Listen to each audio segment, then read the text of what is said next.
Before we get to the chapter 9, which has to do with our delusional thought that we can ever control, well, anyways, other people, including our husbands and children, controlling our loved ones. That's tonight's topic.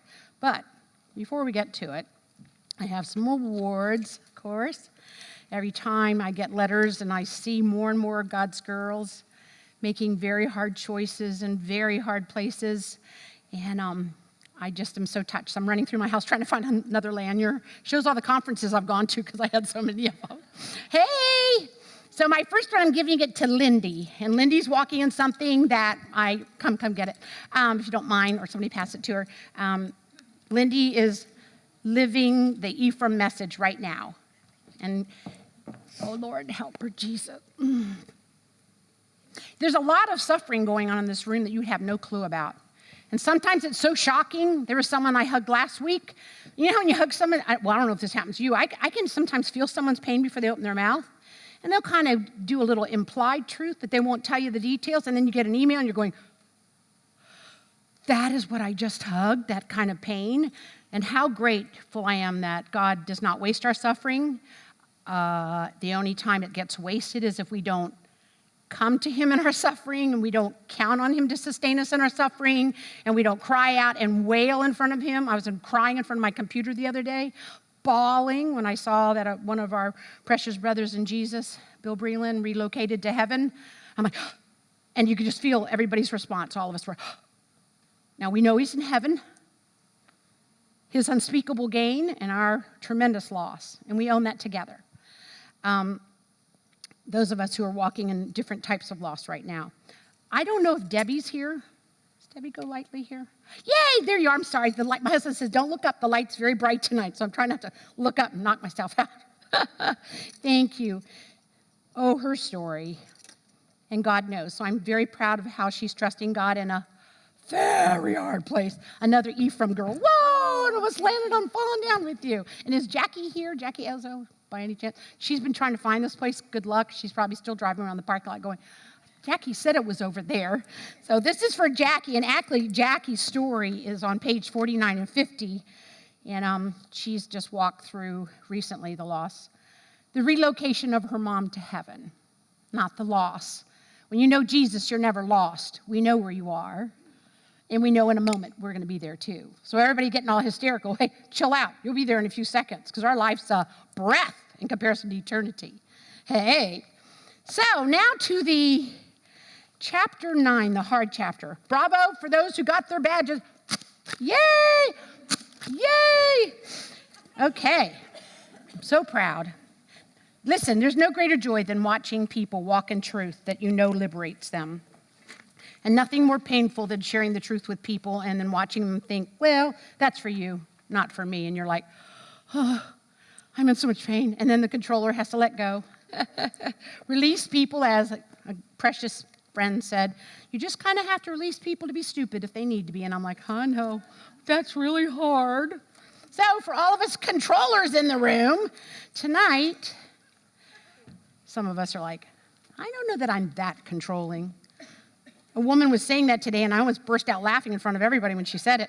You know, and I'm trying to let her defend why she doesn't think she is, and I know my face is going. I thought, well, keep breathing, sweetheart. You'll find out. Anyways, tonight, if control does not work in trying to change another human being, why do we keep trying? Girls, we could have some real spare time on our hands. You just send yourself on an emotional vacation. What do you mean, I'm not responsible for him anymore? Wow, did you just clear my schedule? I'm not responsible for your happiness? That is awesome. But before I get into those details in a minute, I'm so afraid I'm going to miss this wonderful thing that God gave me today, that I know that you all know I'm so you'll understand, why is she going there?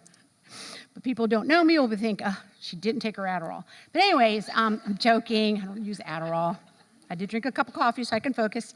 I did a Bible study this morning. And after the Bible study, I felt very definitely I was not supposed to leave, even though I wanted to leave. And I ended up hanging around with someone who is going for her master's, and she's learning the Bible. And what provoked her to do it, when she really doesn't have to, is that she caught herself quoting what someone else said and thought how she wanted to live authentically. And she wanted to quote, what does it say? Not what Sister so-and-so, Beth Moore. There's nothing wrong with the wonderful, fabulous woman of God, Beth Moore is, but she says, I want to know this for myself. So I'm so inspired in the very busy life that she has. She is working on her master's and learning the Word of God. And one of the things she's working on is the book of John. And she said, I landed on something recently when you were talking today. I thought, should I dare bring it up? I go, why didn't you bring it up? So I'm going to make her share it next week. So this is why I'm sharing it tonight.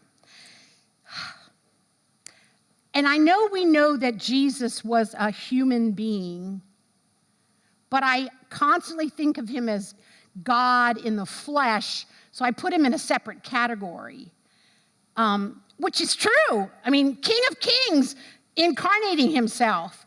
She said, I've learned when we were looking at the humanity of Jesus in this class, I have learned that you have to figure this. And I'm thinking, I don't really like when people focus on the humanity, because he borrowed a body in order to reach us and die for us.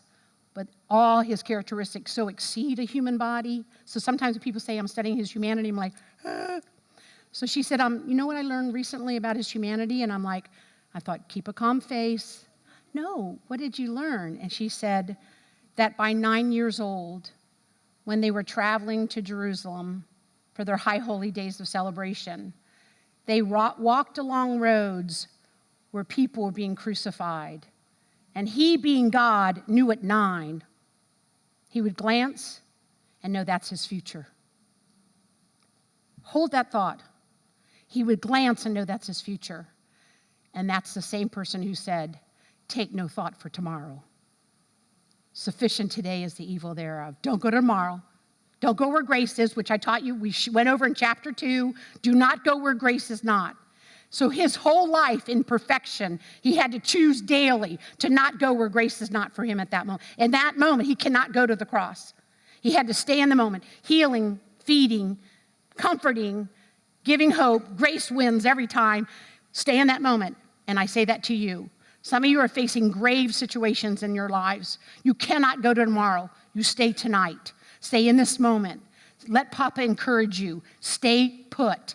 That's where we get frightened, anxious, fearful, could choke in fear, because we go to the cross at 9 years old rather than at 33. See what I'm saying? So be careful about running ahead of the feet. When she said that, she said, you realize that everything he did, he was making a choice. And only the night before he died in the garden did he allow himself to consider what was coming. And then he sweat blood, but not till that night. So some of you have things that could be coming. There might be things you're not even aware of, but be aware of this. Stay today, only in this moment. Don't try to borrow from tomorrow. There's enough trouble today, and your grace is only equivalent today. I thought that was really a rich and beautiful thought. Thank you, God, for Leslie Holiday willing to not just be a baseball wife, but a student of the Word, quoting what God is teaching her. I was so impressed, so impressed. Okay, so chapter 9, and those that we cannot control, and I've tried really hard. And I don't think there's anybody that's tried as hard as me, except for maybe Jackie Ezzo. Oh, there's my other, come here, get your badge. Let me tell you this girlfriend, she's the one that's in my chapter 2. She was willing for us to put her story. I wrote her, I go, you don't mind, right? Oh no, you get them out there, let them know I am a recovering control freak. Sweet Jackie. Chip off the old block. She is dealing with the relocation of her mom to heaven. So here's your junior God badge. Bless your heart. Trusting Jesus beautifully, and admitting the agony and not being a fake. Some of us are gonna die from being so fine. So she's no more fine. Today I'm not. I hope that you have grasped some of that freedom since we've been together. If you're not okay, it's okay. It's better not to lie. It's better to go, I'm really struggling today. And it throws people because they run past you really fast. Hey, how you doing? Not really good. And they're like, great. They didn't even hear what you said. How you doing? I'm going to die from being so fine. Anyways. Okay, so interestingly enough, on page 235, I opened the chapter with, when my husband and I, we travel, we love to listen. And I know, do not write me an email about this woman, okay? Chill now. Up front, don't even write me. We enjoy listening to Dr. Laura Schlesinger, and I pray for her salvation all the time. I ask her, God, to save her from herself first, and then save her. Anyways, but she is bright as a tack, and I love the way she answers people, and we actually yell at the radio when they start in. A caller will call in and go, I want to ask you about something, and we're listening. I have this husband, or I have this child. I want you to tell me what I can do to change. And we're like, get off the line. She's going to give it to you. Hang the phone up now. I mean, she just boom. And she even asked people, have you not been listening to me for a while? And they'll say, yes, I've been listening to you 15 years. Or they'll say 10 or 15. And they still ask her what they could do to change someone they love. And we're dying laughing when we're listening to it. I'm like, are you really listening? We think our situation is different. We think our child is different. We think our husband is different. We think our mother-in-law or outlaws or in-laws or they're all different. No, they're human beings that only God can change. Yet we still think, you sure there's not something? They're always saying, you sure? They actually challenge her. You sure there's not something we can do? And we're like, go ahead and give it to her, Dr. Laura. And we just laugh.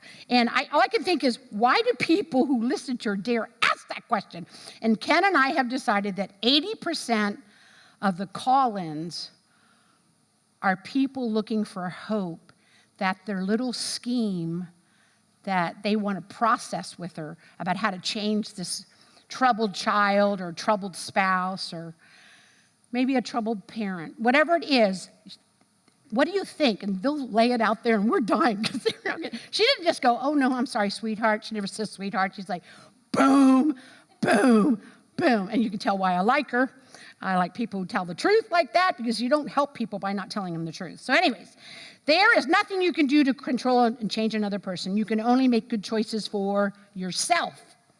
You only can choose for you and hope that your demonstration of your choices and your lifestyle will have some influence, maybe inspire, but you need to even give that up. You have to remember what we know, it's in the scriptures, that Jesus Christ lived in a house and his own brother did not believe he was God until after he died and rose from the dead. So some of you guys, when you feel like, how come they're not getting it? I've explained it. I've given them books and tapes and, stop. Just stop. Stop. Only God opens people's eyes. Only God helps the person go like this. And they come to their senses, and you see it like, and you know it's God. Because when God does it, it's forever. When we do it, we have to hassle them and berate them and whip them and remind them 24 times. And you're working so hard. And when they get out from under your influence, they go back to what they want to do anyways. When God changes a person, you have to worry about where they're standing. It's what God has done. So just be careful about, so much to say. Donald Miller reminds us in this chapter about realize that our relationships are designed to be enjoyed, not fixed. That's probably one of the biggest problems for the messiahs in this room. I thought that God brought people in my life because he wanted them to change and grow up and repent and be set free and finally have their heart wounds healed. And, and listen, there was part of that involved in what God's called me to. That's obviously why I do what I do. But there's a part of me that I'm catching myself more in conversations than ever before where someone says, do you think I should tell her that? And I'm about ready to go, well, of course not. And then I'm like, And you can see him like, you got, That's all you got from me, Jackie? I'm like, How often have you told her? Well, I've already told her once. Oh, good. Well, then you've already told her, then you don't have to tell her. Well, yeah, but I kind of feel like she did. One time, and then pray 1,000 times. That's what I say. Say it once, pray 1,000 times about it.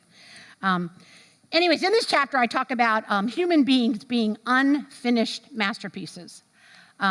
C.S. Lewis, brilliant quote. It actually is on page 238. He says something so fabulous, of course. And C.S. Lewis, you almost have to read his things 4 times, like, okay, now I get it. You know, some people can read his stuff, and like, don't you just love it? I'm kind of going, let me read it again. So, on page 238, he says, we are a divine work of art. What a nice statement. That sounds really nice. That's actually what the Word of God says. Ephesians 2:10, for we are God's workmanship, translation, masterpiece. So C.S. Lewis says, we are a divine work of art, something that God is making, get ready, and therefore something with which he will not be satisfied until it has a certain character. So God is not going to leave his masterpieces undone. The problem, which I am 100% guilty of, so I say me first. Me first. I've always wanted just to help him out. I just say, do you want me just to touch the side up? You're missing purple right about up here. I think you need a little bit. In fact, I'm embarrassed right now. I'm thinking about what I've said to people. When we went to Europe, my husband and I, he knew that in Paris, the only thing I wanted to see is to get to see some of Monet's work. So we go to the Louvre, and you know how you read, well, I don't know if people have been there. They've got so many floors, 10,000 things, and I'm looking. And I can't find Monet's work. I'm reading, and I went up to one of the guards and security people, and I said, I'm very confused.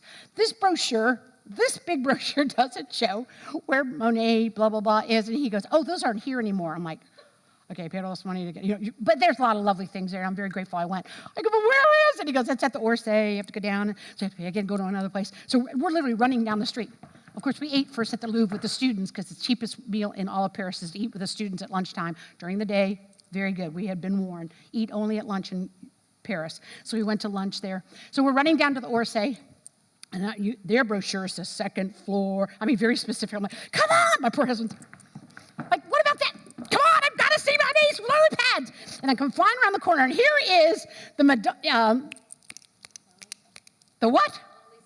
The Mona Lisa, and everybody's there. And I fling myself like that, and here's Monet's The Lily Pads. And I go to look, and everybody's running this way. They practically knocked me over, and I look, and all of a sudden I went, huh. And I walked closer, and I thought, well, maybe they mounted it wrong. Like no, it was unfinished. I mean, it's not like bent back, like leave space. It's like big gaps. So I'm like, huh? And I went, huh, out loud, and a woman turned and looked at me. I go, does it look undone to you? So we don't understand the artists, they'll paint things, they don't finish things, and they paint it again, and they don't finish it, and these are unfinished canvases. I'm like, so I get an unfinished one? I didn't even get to see the real one? And right in that second, I thought, what would happen to me if I picked up not a can of paint, I would squirt some paint, easel, dab it, because this one side you could really totally touch it up. So I'm looking, if I had gone near it, where would I be? They'd have me locked up, the police would come, put me away, and they wouldn't be able to pay to get me out of prison. And right at that moment, the Lord said, and that's what you've been doing most of your life. You've been trying to touch up masterpieces that I am working on. I'm not working at your pace when you arrive to see it. It is my script, my timing, my watch, not your watch. And it was like I stood in the Orsay and stood there and say, God, forgive me. Forgive me for people that I've tried to touch up the masterpiece of their lives. Put your paintbrushes down, and there's an artist in the room, so she knows, or there's several, in fact. I've never got, never mind, I don't want to talk about it.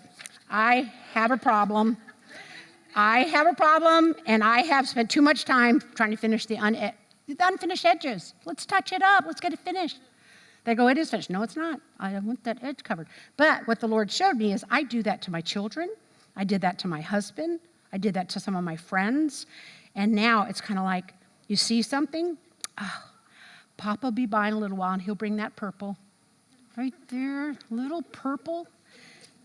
And verse he gave me besides Ephesians 2:10, which I actually wrote completely all out tonight because I wanted to hear it as I wrote it, because I don't know if you know that. You write a scripture, you'll remember it even better than just reading it, trying to memorize. Write it.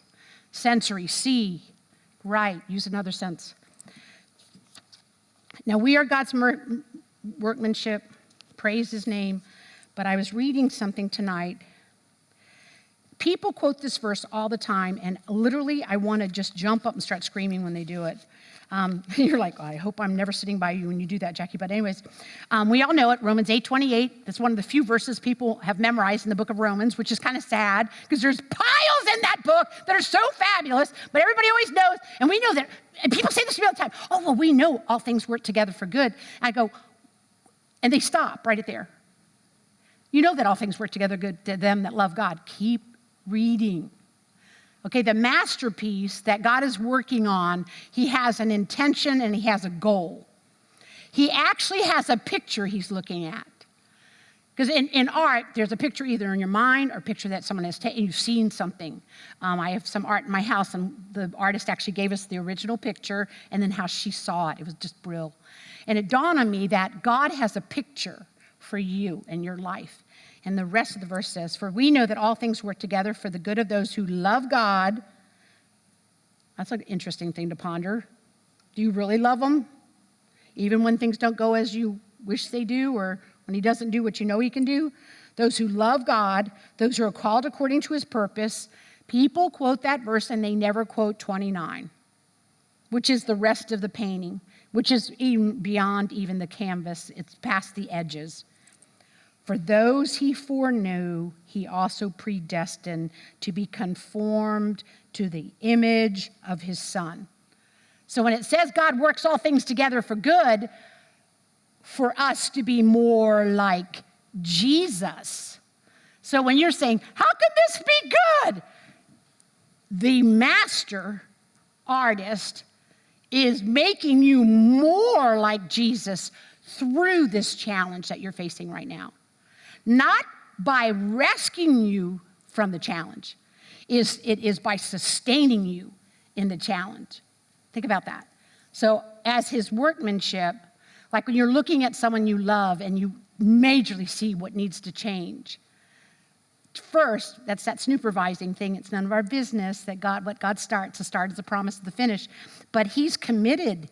This is a predestined thing, a purpose, a plan to make us like Jesus. So instead of seeing a trial as, you said you wouldn't put me through more than I could bear. You said, oh, who said that? It's not true. We always go through more than we can bear. That's why we need grace. That's why we need Jesus. If you could bear it, you don't need Jesus. Like, I can't bear this. Well, yeah, you're right. But with Jesus, you can. All that to say, back to our masterpiece. So for some of you here who are going, I'm not really sure about this. Okay, believe it or not, if your husband knows Jesus, he is one of God's masterpieces. I don't care what you think.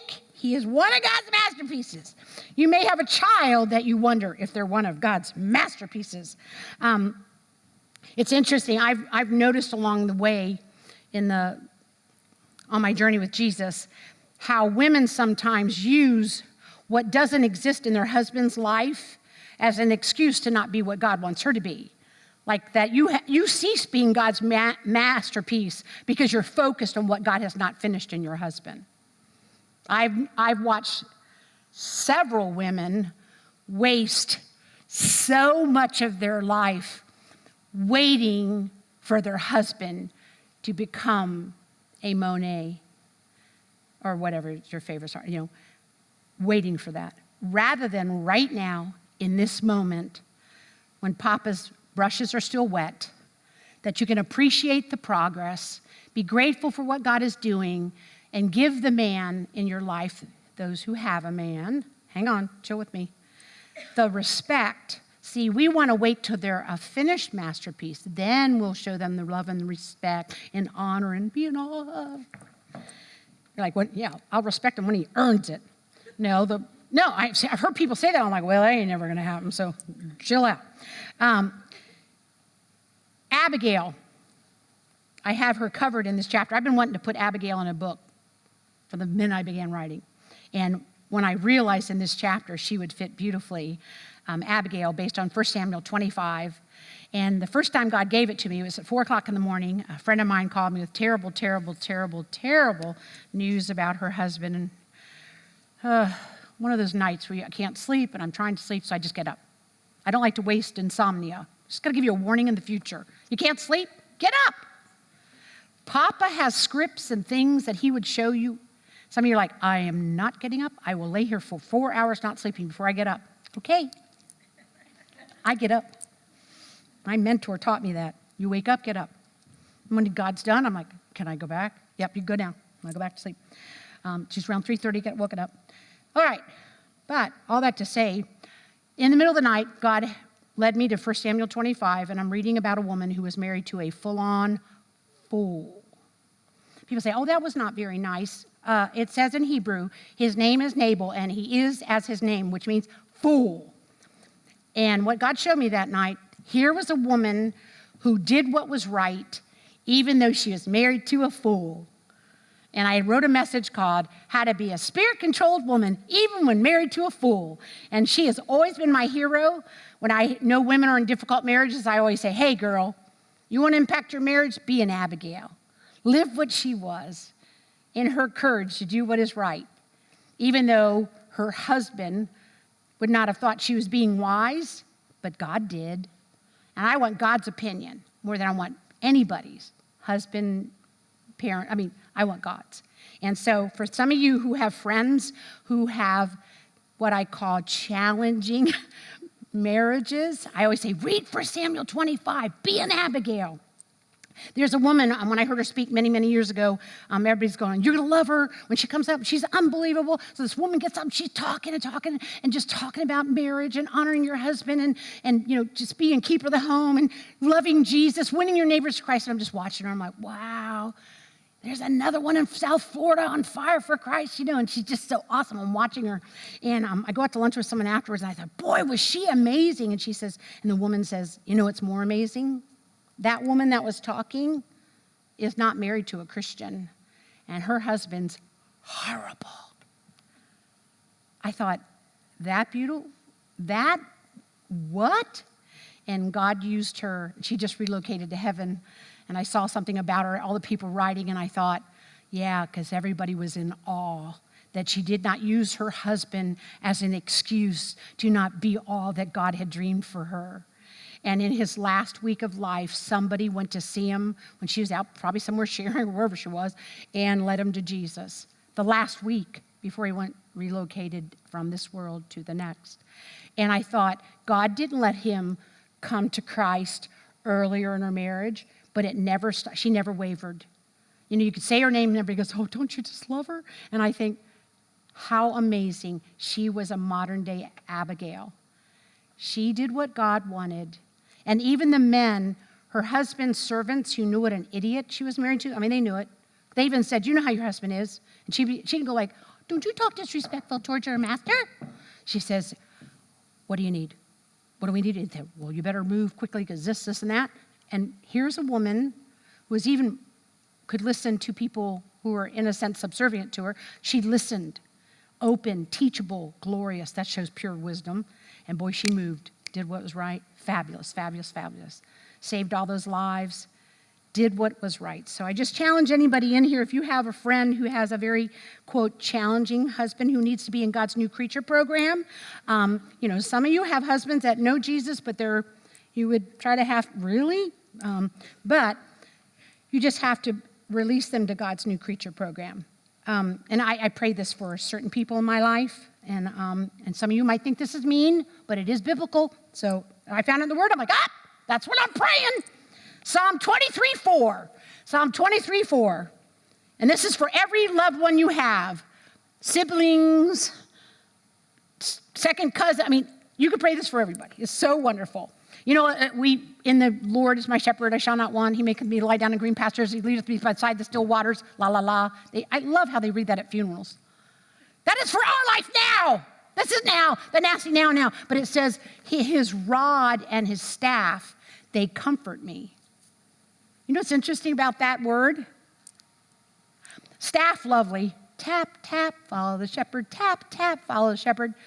I have blown past rod for years. Had no idea what the rod's about. I just know he's got a staff because he's a shepherd. The rod is something that when a little sheep kind of starts doing his own thing, la, la, la, skipping towards the edge of a cliff, he throws that rod and he aims to skim the nose. It's called blow back the nose, skim the nose. So I have people in my life right now, throw the rod, Lord, throw the rod. You're allowed to pray that. You didn't preach to him. You didn't say a word. You talked to God about, throw the rod, Lord. And Many a sheep, if you throw a rod and it skims them, it so frightens them, they turn. And they'll go towards the staff carrier. Isn't that great?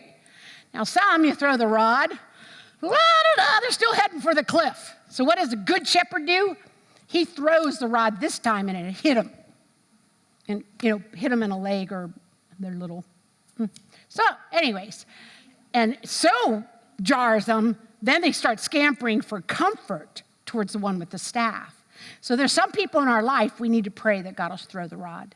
Skim the nose. I have several, they need to be hit, not skimmed. And I just pray that. Lord, you know the progress. You know we'll get their attention.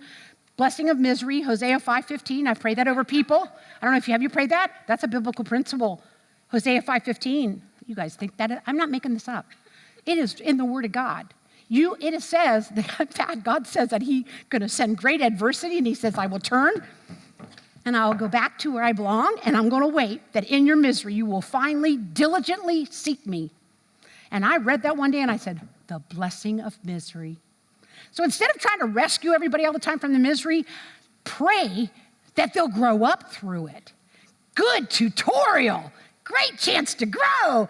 Good chance to work on that masterpiece. Purple here, paler turquoise, little pad coming up. Beautiful. See, we're too afraid. We so want to spare those that we love suffering, so they're all never grow, remain captured in immaturity, and we're all so stunned. Why are they just not getting it? Well, let's stay after class. We'll talk about how that's happening right now. So, for some of you who are trying to change your husbands, 1 Peter 3:1, live it. 1 Peter 3:1, I know you all know that one, and 1 Samuel 25, just want to remind you. Now let's move to that other happy category. Children. It's so interesting. I think we're worse with our kids. Like someone said, well, what do you think I should do about it? Well, don't rescue them. What do you mean? If I don't rescue them, then they'll fail that class? Okay. No, Jackie, did you hear what I just said? They're going to fail if I don't, finish this project. Not this group, but some people I know. We're constantly, so therefore, I said to this person whose parents were so involved, I said, is she going to college with you? Because you better take her with you. You're never going to get your projects done. Never. And everybody's so surprised when people go off to college and they don't do as well. Well, why not? Because they had honor roll parents all the time, but the honor roll parents didn't go to college. You know what I mean? So, oh well. So, anyways, with our children, as precious and wonderful and much as we love them, the only one that actually ever really changes a child's heart so that the child wants to give God glory and bring Him pleasure, the only one that can do that is God. And I know I keep saying that, but I really think we can help Him out. Could I just send them this, or could I just buy them this, or one more seminar? No, stop. John 17:17. John 17:17. It says, sanctify them through thy truth. And we got to understand something about John 17. John 17 is a prayer that Jesus prayed for every one of His children, the people who were in His life then, and it says, and for those who would come. So that night He prayed it for everybody in this room who loves Jesus. So He prayed, sanctify them through thy truth, thy word is truth. Well, for years and years and years, I've always thought, well, you can't sanctify them if they don't hear the word. If they don't hear the word, we've got to help them out. We've got to give them the word. If they don't have the word, how is it going to sanctify? Well, He's trying to help them out. But what I learned is the word sanctify, again, we're going to just revisit this one more time. Sanctify them is a process accomplished and done only by God, meaning He is the agent of causation. He's the one that causes the change. So if one of your children is struggling right now, instead of worrying about rescuing them, pray that the agent of causation, Jehovah Mekadeshkim, means the God who sanctifies. Okay? So He is the agent. See, I think moms think, I know you're busy in Middle East, and I know with the elections right now, you're really busy, and all the stuff's going on in the United States, and all the craziness in the news, so let me talk to this child. I'm like, no, talk to me about your child, and let Jehovah Mekadeshkim, the God who sanctifies, let me change him.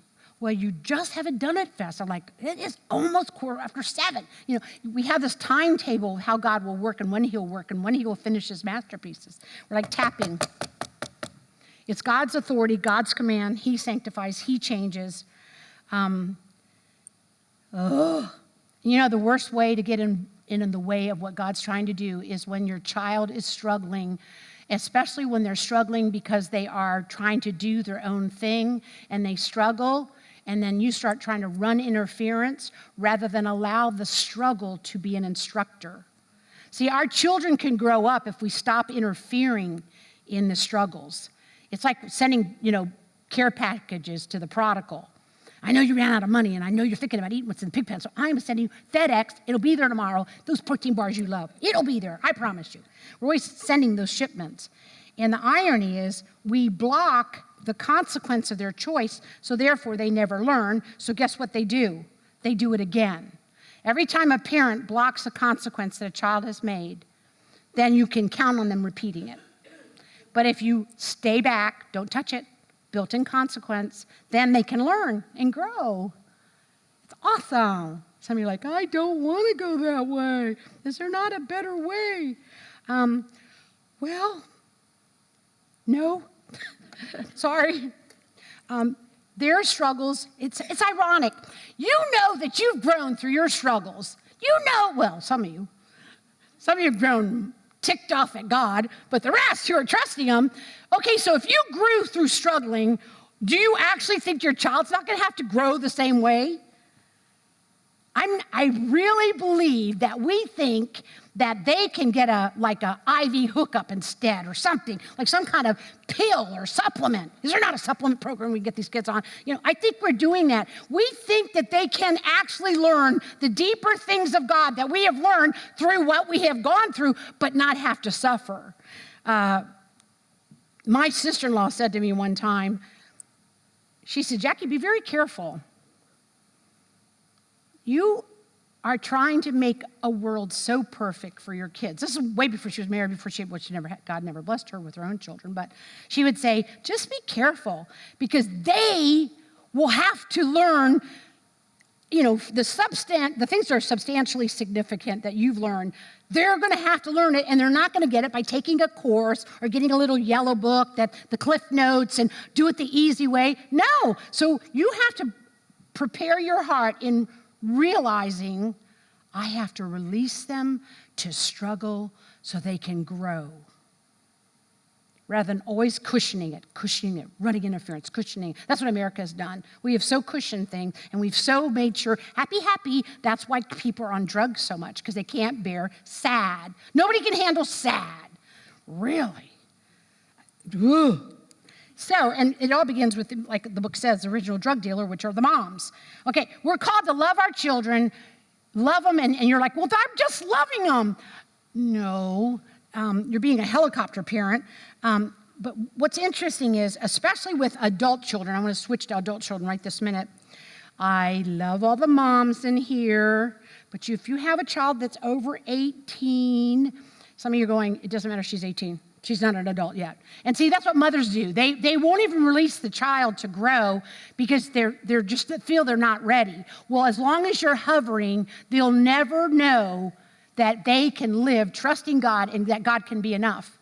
Because mom is so committed to being in there, interfering, getting involved, doing everything, that the person who needs God when you got mom. And some of you are like that. You're like, ooh, I like that. That's good. Well, wrong. And the best way I can share this with you is I had an epiphany. I share it on page 244. I had to wait to that point in the book to put the story in the book. I didn't want to lead with it. I wanted it to be towards the end in the chapter about what can we do for our children. And here's the deal. You are supposed to pray for your children and never be ashamed of Jesus in front of them and be a window display of the Father's love. I agree with all that. But you have to understand that in every child's life there's a tree, and they have to choose not to touch it. Every child's got a tree. And you can't put barbed wire up around it.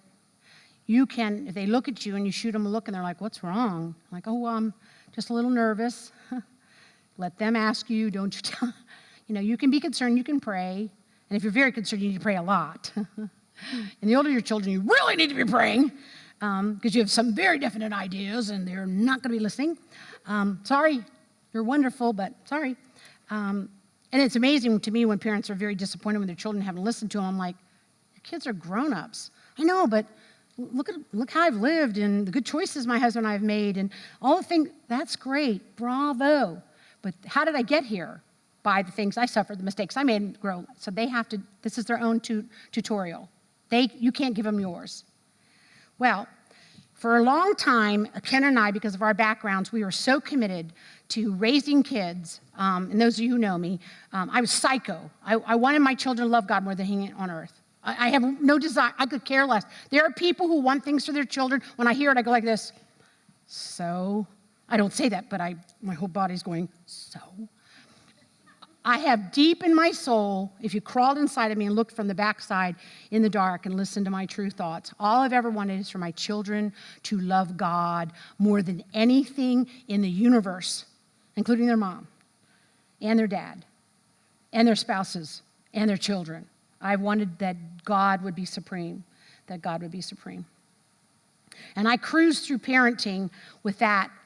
I don't think I was ever arrogant because I was constantly depending on the Lord, fasting, praying, longing for that in my kids.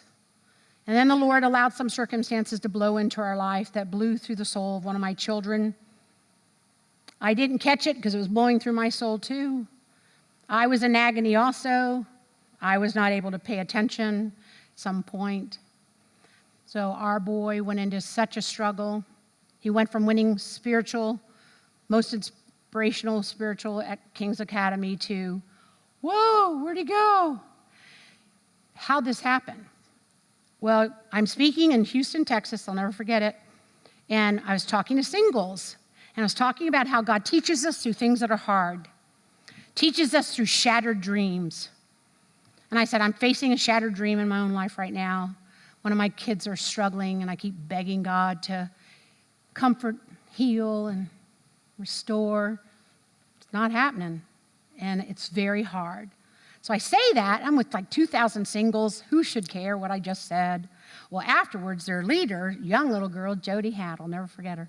She comes up, she says, I'm taking you to lunch, and then I'm taking you to the radio station where they're going to tape your testimony about recovering from sexual abuse. I'm like, awesome, I'm glad you're my driver, I really like you. So we get in the car, and we go to lunch, and we're eating, and all of a sudden her head's down. I'm like, she's gotten really quiet. I go, are you okay? She goes, can I say something to you? And I'm like, yeah. I'm like, oh no, I'm getting ready to go do an interview, and you're going to say something. She said, Jackie, can I tell you a story? And then she ended up being the one that told the story about her mother being so on fire for Christ and that she drove her 2 kids 7 states away in her passion for them to live for Christ.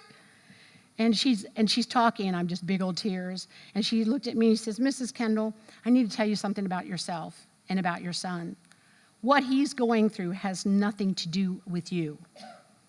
It's not about you, Mrs. Kendall. It's about him and God. And right now, his pain has exceeded his faith. It's outrun it. So right now, it's not about you. Don't make it about you. I'm like, oh. So I went home, and on every visible piece of anything I looked at every day, I had the post-it note. It's not about you. It's not about you. It's not about you. It's not about you. It's about him and God. So the coolest thing about all that is when I let go of it, then I walk in complete freedom. I don't have to keep taking the temperature. If either of my children, how you doing? How you doing? Come here, get my grandbabies. Let me take your pulse. How you doing? How you doing? My life is not determined based on how they're doing. And some women actually believe they calibrate their value based on how well their children are doing. And how sad. I've heard many, many athletes interviewed, and when they have not achieved what was expected, they always feel like failures. When they have gotten to places that most of the universe never gets to, but they can't see that because they failed. And they always say, my dad's going to be so disappointed. My mom, they even say mom's going to be disappointed. And I'm thinking, really? But really, it's not about us. They were loaned. They belong to Papa God. Hey, this handful, I'm giving it back to you gladly. They're yours. In fact, I'm going to sleep right now. You stay up and worry about them. I'm not worried about them anymore. They're yours. So the good news in all of this, Sometimes what you don't realize, someone you love has a crowd to get past. And those of us who have sat under Dr. Bernie Cueto have heard the magnificent teaching on a totally poor man who was blind and a totally successful failure. Two men who desperately had a crowd to get past to find the Savior. And some of you have children you love and spouses you love and in-laws and outlaws and cousins who you love, but they got to get past a crowd. And everyone's got a crowd in their life. And blind Bartimaeus yelled above the crowd, and they kept telling him to be quiet, and he kept yelling. He yelled about the crowd. And what did Zacchaeus do? He climbed a tree to get over the crowd. And everyone in your life that's struggling in their relationship with Jesus, they have a crowd to get by. So what we need to pray for is, oh Lord, help him climb a tree. Help him scream above this crowd. Don't let this crowd drown his voice out. Don't let this crowd drown her voice out. Help him find a tree and climb it. So you love someone right now that needs to climb a tree. Then pray that they'll climb that tree. And see, you can always pray. Climb that tree, throw that rod, send the blessing of misery. Then we can be very busy. See, and we can mind our own business because we're so busy praying. The only way to fail at prayer is just don't show up, okay? So remember that. That's the only way we fail in praying for our loved ones is don't show up. Okay, now, some of you have loved ones that you've worked so hard with. You've tried so hard. You've hoped. But in the book, I talk about delusional hope, where you keep hoping for things that, girlfriend, they are not happening. Stop. You're wasting precious brain cells. We only have a limited, the brain only has so many. Don't waste any more. I'm telling you, I read this quote. It says, if not in touch with reality, hope keeps us going down a road that has no realistic chance of being the right road or making what we want come to pass. In a false reality, hope is the worst quality you could have. Someone said something the other day, well, I sure hope so. I go, what are you basing that on? Well, what do you mean, what am I basing it? Well, I just was asking, what are you basing that on? Like, I hope so. Well, I don't know. They go, well, when do you stop? It's not that I stop hoping. There's some things I have so let go of that when it comes up, I hand it back. Comes up, I hand it back. Comes up, open palms. Some of you have your loved ones like this. And he's going to pry and break every finger open so you can take them and do something with their lives rather than you hanging on to them. Let them go. Gladly give them open palm. Be like Mama Moses. Get that little thing ready. Put the tar on the outside. Put the baby in it. Good travel down the Nile. Seriously, I thought about her. She gave that baby up twice. She gave it up the first time, and then poor Moses, the princess picks her up. Oh, we know somebody who could take care of her Jewish, Hebrew woman, and they bring her back. I thought that woman had to say goodbye twice to her baby. But once again, Mama Moses, well, who is she trusting? The hope of Zion, the God of Israel. She did her part, trusted God with the outcome. And that's what mamas, and not just mamas, as a single woman, there are people in your life you care about. And what you do is that you do your part as being the woman that you're called to be, and then you just send them on down the river, the Nile River. Trust God with what's going to happen. Trust God. Do your part and leave the results with God. So I'm like, are you worried about it? Nope, I've done my part. Now I'm leaving the results with God. Such a fun place to be. Okay, now in this chapter, I had alluded to it in previous chapters, but in this chapter, I do go over one more time and allude to the ministry of absence. I talk about sometimes in your life, you need to be absent. You're like, absent from what? You just got to stop talking to certain people. Stop trying to convert and control or convince or defend or shake some sense into their brain. And I heard someone say this on page, it was on 255. In fact, when the guy said it in Sunday school class, I raised my hand. I said, what did you just say? And I went, boo, I would love to put that in my book. I would love to put that in my book. Oh, well. Anyways, it's not there, so now you can have it now. Sometimes people are so struggling, and you want to so help them, but when you're like the guy explained in Sunday school, you go towards a person who's drowning. We all know the story, but I never thought about it. Because I can't swim, so I'm the one that's drowning. You would be swimming towards me. But when they're flailing, he literally said he was a lifeguard, and he's swimming like this, and he's watching the person flailing, and he actually keeps himself at a distance till they stop swinging their arms. stop fighting, just then they can rescue them. And there's some people in your life right now who are flailing, and you're trying to swim towards them, and you get too close and they're flailing, they're going to take you right down with them. So some of you need to paddle back and wait till they either go into a float or give up, and then you can rescue them. There's some people in your life, you're trying to rescue them, they're not ready, and they're going to take you out also. So be very careful. There's some people that you care so much about, and you might need to go backwards like this in the water. Stay back until they stop flinging their arms and take you out. And that's the ministry of absence. Sometimes you don't need to answer the phone. It would be better for that person to pause and consider the fact that the God of the universe, who is a commander of 1,000,000 stars, actually might be able to work this out without you calling your mother or your best friend, right? He actually can speak and show you things. The problem is our mouths are going so much, and we're always talking to people who are telling us what to do all the time, and you're kind of like, well, hey, why talk to God? I just called so-and-so. 911 Jackie. Who needs to talk to God? I'm not kidding. People have called me like that. 911 Jackie. I'm like, that's really actually not a compliment. Mama Moses is explained more and more in that chapter. I just want you to know if those want to learn a little bit more about her. I was very impressed with what I learned. Do my part, leave the results with God. Some of you go, how do you know when you've done your part? Come on. Especially with adults. You don't repeat yourself 1,000 times. You do with a 2-year-old. Did you get it? Huh? Did you get huh? But we treat adults like toddlers sometimes. Not you guys, because you're liberated and you're free. Okay, I'm going to close with 2 stories. One is on page 259. And what is so sad is this woman, every time I was around her, I felt like the life and the love of Jesus and his joy is just being suffocated out of her. Like a dog chain was around her neck. And it was always the latest thing in which she had failed her mom. That broke my heart. And what's sad is this woman's a grown adult with children. It's not like you're a teenager that failed your mom. This is an adult who cannot please her mom. So after the latest go-round, I had it. I confess I'd had it. And I thought, you know what? I'm going to write a letter. I'm going to say it once, but I'm going to tell her the truth. I said, dear friend, you are so precious, and Jesus wants you to stop trying to please an unpleasable woman. Jesus wants you to sink deep into his love and his acceptance. You have spent too many years walking on eggshells around your mama, and it's time to remove your junior God badge and admit that your mama is never going to change. Your mom's identity is totally defined by her perfectionism.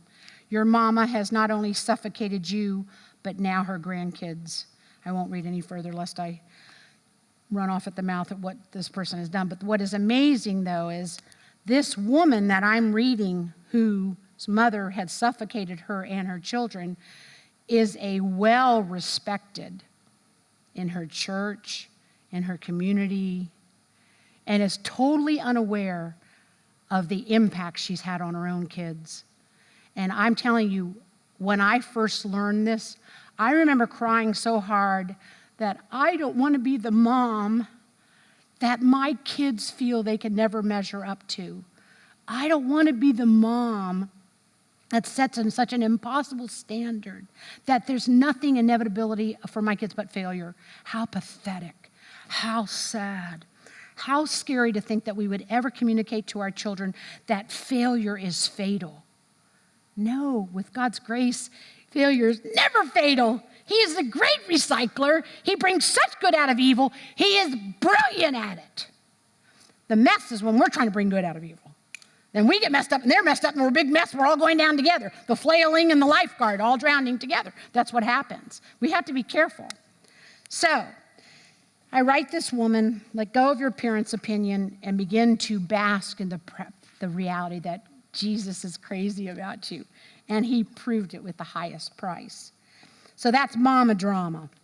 But then I'm standing in an airport with someone who had just got some of the best news on earth, and I'm standing next to the overflow of the joy, and I love sharing joy with people. Man, I love it. I mean, I can cheer them on. I'm like going nuts with her. I can't believe it. It's so great. And I said, let me get my luggage. She says, oh, no, I don't mind. I go, no, your phone's ringing. Get the phone, and I'll get my luggage. And I'm, won't say where I am. Whoops, lest anybody figures it out. Anyway, so I run to get my luggage, and I've just said, oh, I'm so excited what God's done. That's such an answered prayer. And I'm grabbing the luggage, and I'm flicking it like this, and I turn around, and I look at her, and she is bawling. I'm like, and I literally thought, could you have given us just one more minute of joy that we could have participated in this? What? And I'm thinking in my head, what in the world? And she turns like this away from me. But you can see how her shoulder's going. I'm like, oh, why do I always show up where all the catastrophes? Why am I the one getting off the plane for the... It just feels like my life's been that. And literally, I kind of just stood with my luggage, thought, I'm not going to look towards. I'll wait and give her time, and I could hear her crying. And literally, when she's done, I'm looking at her, I'm like, what happened?